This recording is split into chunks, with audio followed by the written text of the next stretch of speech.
Welcome to the Human Capital Innovations Podcast, your go-to source for personal, professional, and organizational growth and development. We hope you tune in often for all things people management, organizational development and change, organizational leadership, and social impact related. Maximize your personal and organizational potential with Human Capital Innovations Podcast.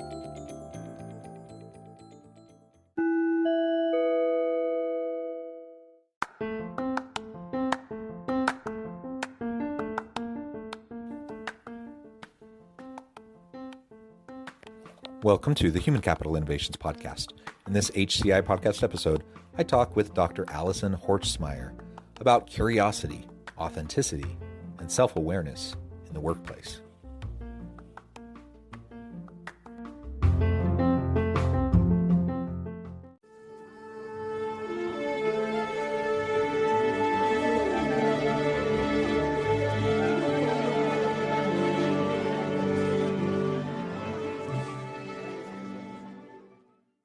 Dr. Alison Horstmeyer, welcome to the Human Capital Innovations Podcast. Thanks so much for having me here. I'm excited to talk with you today. Yeah, it's a pleasure to be with you. I'm super excited to have a nice conversation. Today, we're going to be exploring curiosity, authenticity, and self-awareness in the workplace, our roles as leaders in fostering that kind of an environment and modeling it for our people, and really just kind of the ins and outs of that. We're going to unpack that today. As we get started, I wanted to share Alison's bio with everybody. Dr. Alison Horstmeyer is a leading edge talent and leadership development consultant, executive coach, and humanistic researcher. Her research focuses on curiosity and associated mental, emotional, and motivational attributes. Alison is considered one of the pioneering practitioners in workplace curiosity. You can find her work in various peer-reviewed journals and business publications, including Forbes, Chief Learning Officer, and CEO World Magazine, and in Harvard Business Review Press, Journal of Organizational Change Management, and Developing and Learning in Organizations publications. Through her consulting practice, Alison regularly works with clients focused on multifaceted leadership, healthy team dynamics, and continuous innovation. Examples of organizations Alison has worked with include Hulu, Verizon Media, Marvel Technology, TransDigm Group, Vanguard, Stanford Healthcare, and many, many more. Alison also serves as an adjunct faculty for USC Marshall School of Business Executive Education and was formerly the inaugural research fellow appointed to the USC Annenberg Center for Third Space Thinking. She believes we each are innately curious. We just tend to stifle it away. And I completely agree with that. I'm super excited to explore this more. Anything else you want to share with listeners by way of your background before we really dive on in? Just really briefly, I could tell you I come from the corporate side originally. I built businesses at the intersection of media and technology, and it was there I really wanted to find ways we could really show up as leaders in a more authentic ways. I actually started studying anxiety. I went back to school to study mind body science and behavioral science, and anxiety actually led me to curiosity because I was wondering if we could be curious and anxious all at the same time. I thought I had something. I didn't, because anxiety is inevitably part of curiosity. And now it's just really fascinating to me how we can use the dimensions of curiosity, not only to get to build self-awareness about ourselves, but also how we interact with others. So I think we spend a lot of time connecting curiosity to creativity and to innovation, which certainly the research supports that. What I'm more interested in, what my research has showed, and other researchers who also study workplace curiosity, is that it is such a core ingredient to our interpersonal relationships. And so that is really what I've been bringing into organizations. Wonderful. Well, thank you for that. And maybe we can just start with curiosity. I mean, we all know the word, but maybe you can define it for us in terms of how you approach it in your research. Yeah, so I really see curiosity as multifaceted. I think we tend to oversimplify curiosity. We tend to view it as being inquisitive, which certainly it has that element to it. And it's so much more. It has a function of not knowing. So we experience some kind of gap in a knowledge or an incongruency in our experience, or a subjective belief is challenged. And that hopefully leads us to an exploration, because we want to find out how we can close that gap, get into realignment with the truth, really, and that requires a level of openness, whether that is open-mindedness, openness to other people's ideas, openness to experience. It is the openness to experience facet that is shared with creativity, and the creativity research. Openness to experience is the leading predictor of creativity, more than divergent thinking, IQ, and past experience. And then the fourth dimension, curiosity, which we're just really starting to pay attention to, is the stress tolerance dimension, is managing that anxiety and doubt or stress of exploration. And because it is multifaceted, we are each curious in different ways. So the question is not to ask if you are curious. The question is to ask how. So folks that want certainty, which I can understand in a COVID world, we want some certainty. They are curious because they will actually go explore to build their competencies to get back to certainty. And then there are those of us who enjoy the murky waters of ambiguity and uncertainty, and want to embrace more of the risk-taking exploration. And those tend to be our creators and innovators. And we need everyone, because we can't just be exploring all the time and testing and iterating and not executing. And we can't just be holding on to certainty and remaining with what we know. We have to also be able to expand and execute. So we do need everyone. Yeah, well, thank you for that. Well said. And so with that in mind, in these different dimensions of curiosity, as you just defined, maybe it's a no-brainer, but spell out for us why this is really important in the workplace. So we have so much change happening in our workplace. We call it a VUCA world: volatile, uncertain, complex, and ambiguous. I think given the confluence of events that we've all been experiencing this last 18 months, we are kind of at the VUCA heightened world. And curiosity, if you reflect on these dimensions, what we're asking folks to be now is not to be an expert, not to have it right, perform, be in self-preservation mode. We're actually asking us at the workplace to be explorers, to embrace the ambiguity and uncertainty, to put aside our cognitive biases, our preconceived notions, even our past experience, because what worked 2-3 months ago is not going to work today. And we tend to go to what we know, and then we're wondering why we're not getting the results that we need. And so we really need to have this element of not knowing, to explore and to experiment. I'm really advocating for us to normalize experimentation and exploration in the workplace, and you can do it within certain boundaries. I'm not saying just continue to experiment and see what happens, and certainly have an intentionality to it and a timeline. But give us the space to do that. And then there has to be an openness to what's coming in. So if we are, holding on to the status quo, or we're in overdrive on action bias, then we're missing the signals that are coming in. We're missing the cues from our colleagues. We are just kind of very much in our tunnel self-preservation mode. And then our stress tolerance is actually going to go down, and our anxiety is going to go up. And I see time and time again in my work and in the research that if we actively explore, we're open to what's coming in, we take the time to reflect and integrate it, our stress tolerance actually goes up, because we need these reference points to figure out what to do. And we can't just be shut down and not take the initiative to get those new reference points, because that's the only way to navigate this kind of environment. Yeah, and so I think you kind of started to touch on really what my next question was going to be. It seems to me like curiosity and the dimensions you were describing, it's absolutely essential if we want creative and innovative organizations. And if we want to disrupt unhealthy, toxic systems, as we talk about things like diversity, equity, and inclusion, we have to do a lot of dismantling, which means we have to do a lot of challenging assumptions and checking our biases and all of those sorts of things. All of this requires intellectual humility.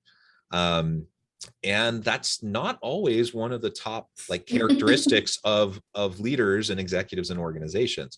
So, people ascend in the organizational hierarchy due to their past experience, their successes, their intelligence, their work with and ability with people and so forth. And inevitably you're going to see yourself as an accomplished person, as an expert, even because you've risen to a high level.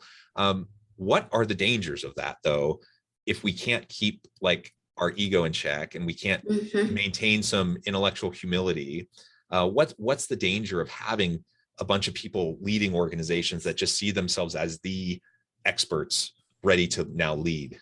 Yeah, it's a great question, because I think we're hopefully, given the environment, we're changing our definition of what leadership is. And that is really about holding the North Star and aligning and motivating, organizing against the North Star. And you're empowering the people that you've hired to do the how, to make that a reality. And that requires less top-down decision-making, right? Where we're actually networks of employees and teams working together. I'll give you, and we want to have leaders that say, you know what, this is the direction. I'm not really sure how to get there, and I'm relying on you to figure that out. And I'm here to be a sounding board and to coach and to develop you so we can make that possible. I've heard stories, in the pandemic, for example, Novartis said, it was the leaders that said, we have a supply chain issue. We can't get things out that we need to. And I don't know how to solve that, but I know we need to solve it to do X, Y, and Z. And the leaders that said that to their teams, those teams were the creative solution problem solvers for that particular initiative. The ones that were more directive were a little bit further behind. So in the research also, we know that historically, top-down decision-making, preference for the status quo, lack of creative exploration time, and then fear of being ostracized for bringing unconventional nonconformist beliefs forward have been the primary obstacles to curiosity. So if I'm in my expert mindset stance, it's typically my way or the highway. And that's pretty much top-down decision making, and we're being very directive, and we have totally just squashed fundamentally self-determination theory, right? Yeah, Daniel Pink really kind of commercialized that for us, where we need to have autonomy. We need to have control over our decision-making process, empowered to bring our talents, gifts, and abilities forward. We need to be able to build our competencies, and we need to be able to relate well to each other.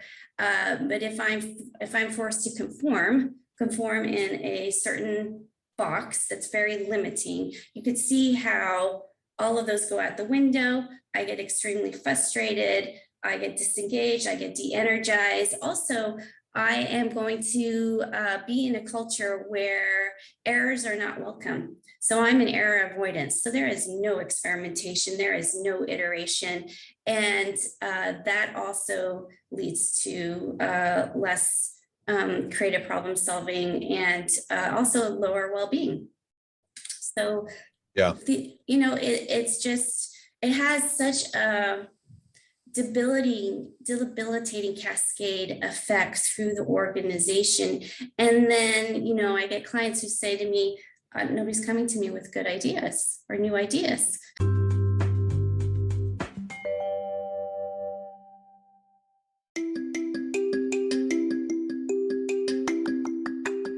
I'm excited to announce the publication of my new book from HCI Press, Bluer Than Indigo Leadership: The Journey of Becoming a Truly Remarkable Leader. Early in my adult life, I learned about an Asian proverb that translates as bluer than indigo. If you think about the color indigo, it is a brilliant, deep, and vibrant blue, what some would call the bluest of blues. To have something that is bluer than indigo is rare and truly remarkable. Contrary to popular myth, there is no one-size-fits-all or cookie-cutter approach to effective leadership. There's no silver bullet, no secret sauce, no go-to model that will solve all of our problems. The truth is, great leaders have all had their unique strengths and flaws, and have all had to discover and then pave their own distinctive path in their life's journey to fulfill their leadership potential. Bluer than indigo leadership will help you discover your own path and explore those ordinary, everyday actions that will help you respond to an uncertain future and produce extraordinary results for individuals, teams, and organizations.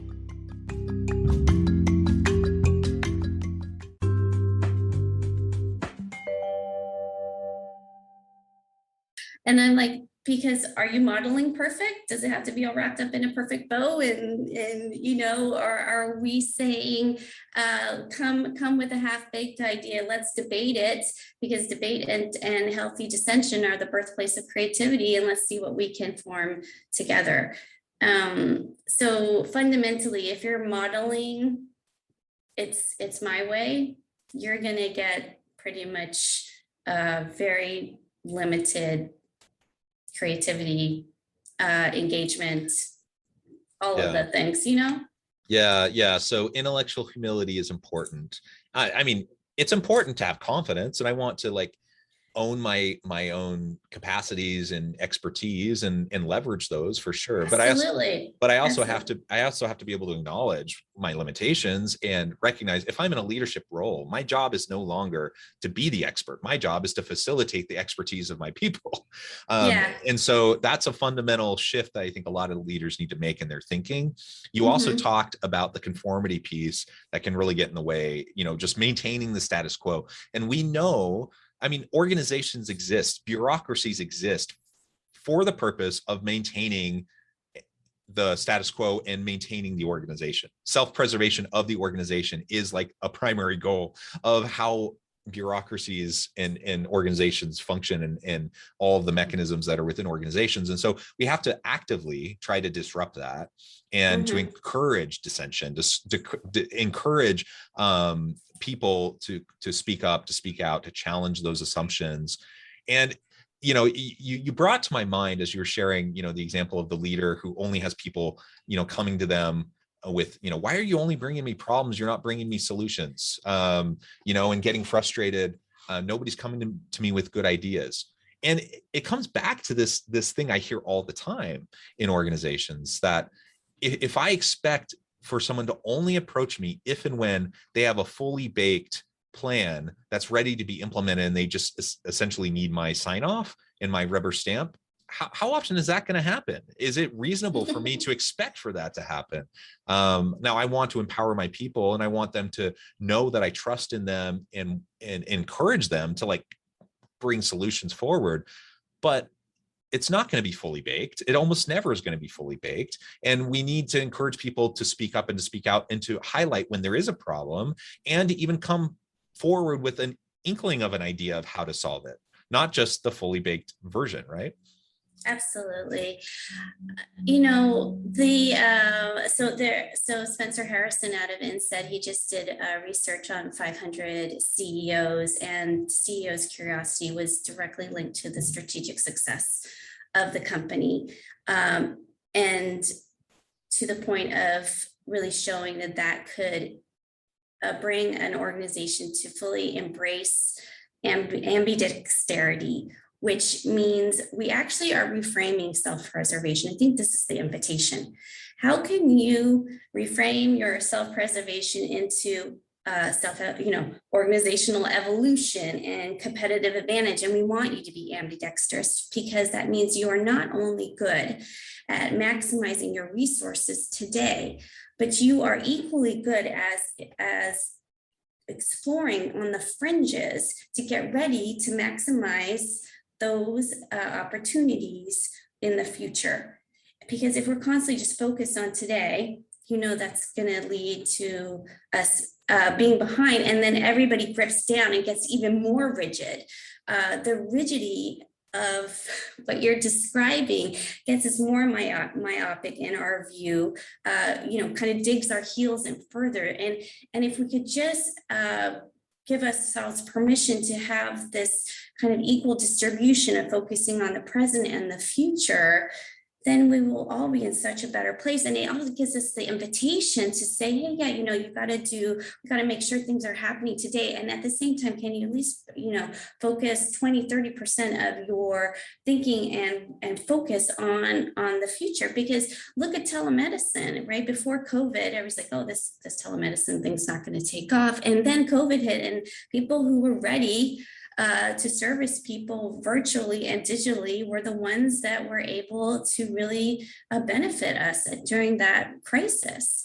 And so I think the invitations, we have to start reframing a lot of our old beliefs and ways of doing, because they're just not sustainable in this world.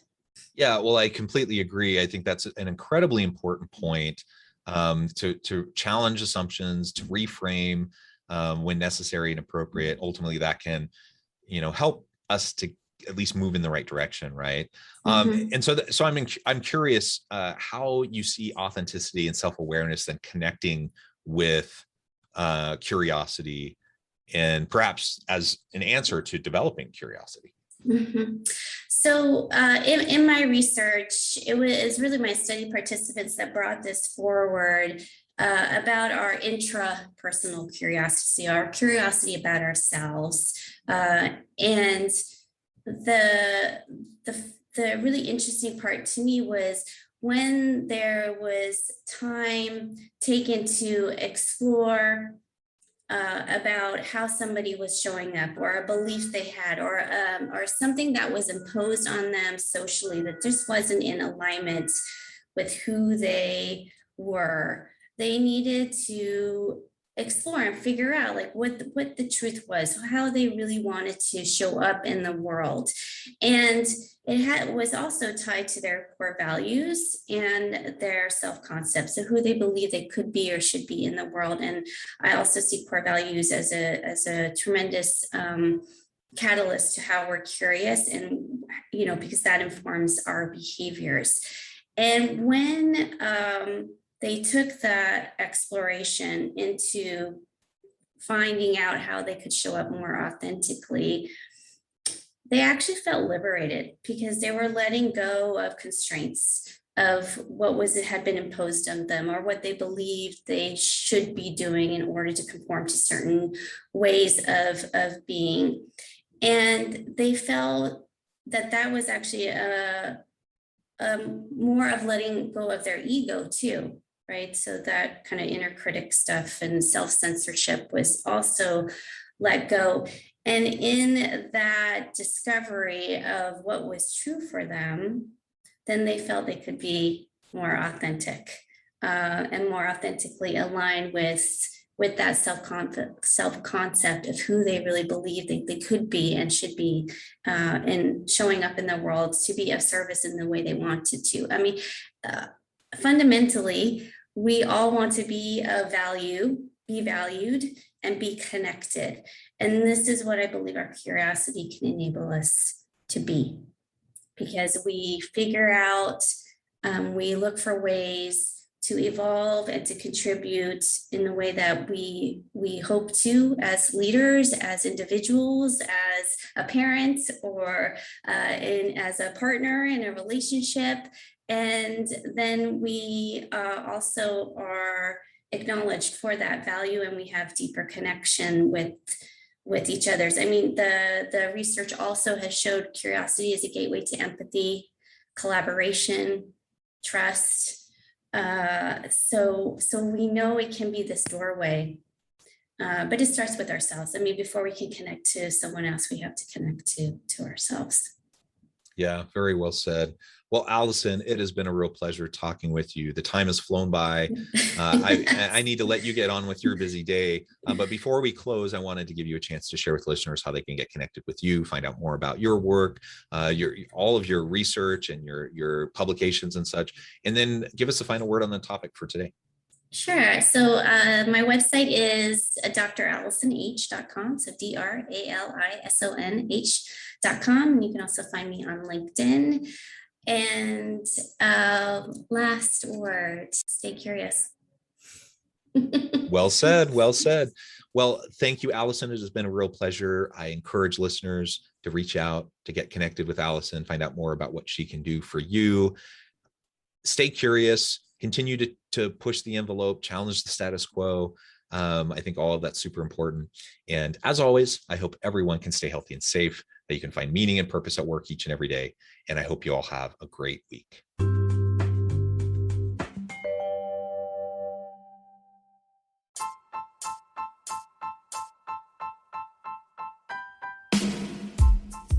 The alchemy of truly remarkable leadership. Ordinary, everyday actions that produce extraordinary results.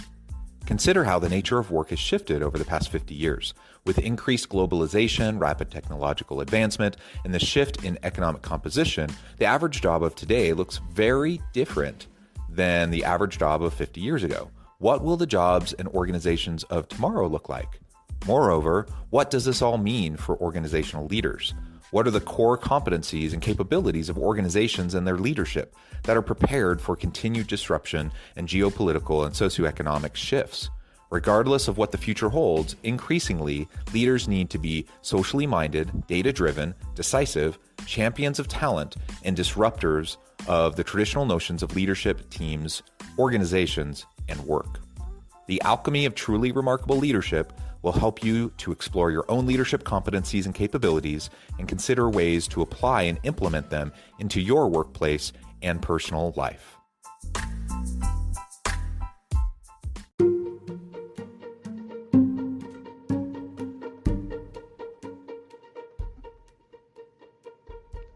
Check out Human Capital Innovations magazine, Human Capital Leadership.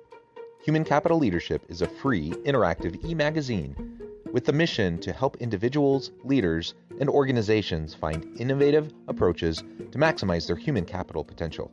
We publish issues quarterly in August, November, February, and May. Take a look at the latest issue and let us know what you think.